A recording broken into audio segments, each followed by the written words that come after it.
plus overheated bearings. So yes, there are a lot. Some you don't even notice or you won't even hear about because very simple. They're fixed in the rear yard, but some can have catastrophic effects. Now, Constantine, Ohio Senator Sherrod Brown says railroad companies are raking in money to the detriment of public safety. I want to listen to what he had to say.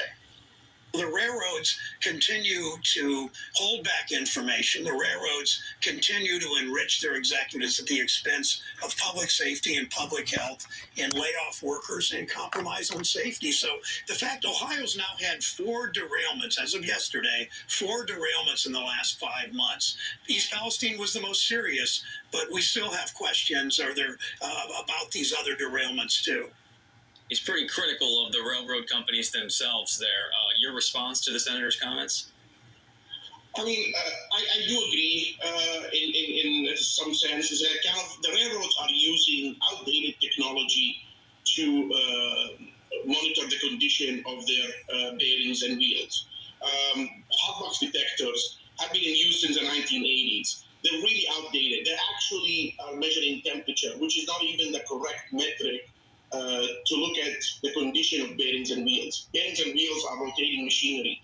You need sensors like either acoustic detectors or vibration detectors to be able to determine when they go bad. When you're looking at heat, you're basically playing Russian roulette with the safety, because by the time temperature picks up something bad, it's too late. It's almost too late for you to be able to stop the train in time, which is what happened in East Palestine.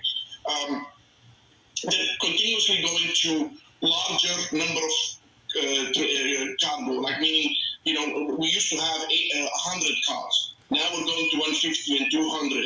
So you're increasing the number of cars, which means more cargo, but you're not looking into better ways to safeguard that cargo and making sure that we're continuously monitoring the condition of these freight cars. If you have that cargo, more cars.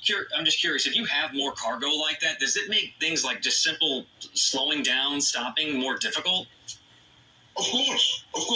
Basically, the more cars you have, so usually in a normal, let's say 100 cars, it would take you about 3 miles to come to a complete stop from when you apply the brake.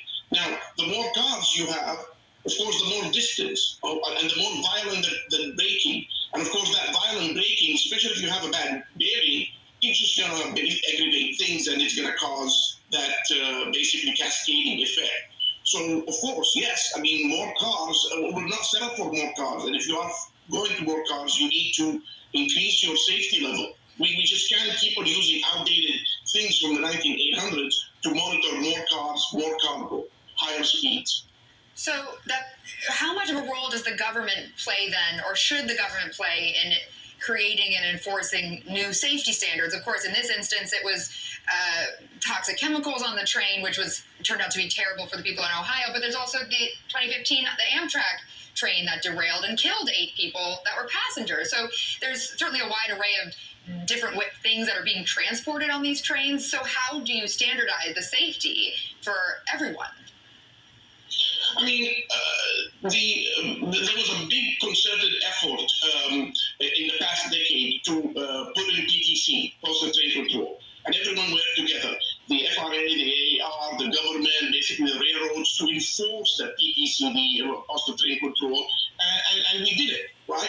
So it would take the same concerted effort to increase safety, especially in high hazardous cars. For example, I would say that every car that either carrying toxic waste or hazardous material should have onboard sensors.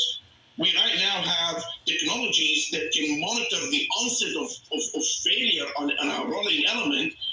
We should start using this, especially on these cars that are high risk, because at least start there. I mean, in my opinion, all cars should have onboard sensors, but at least start with the toxic waste cars, because if those derail, they cause environmental catastrophe,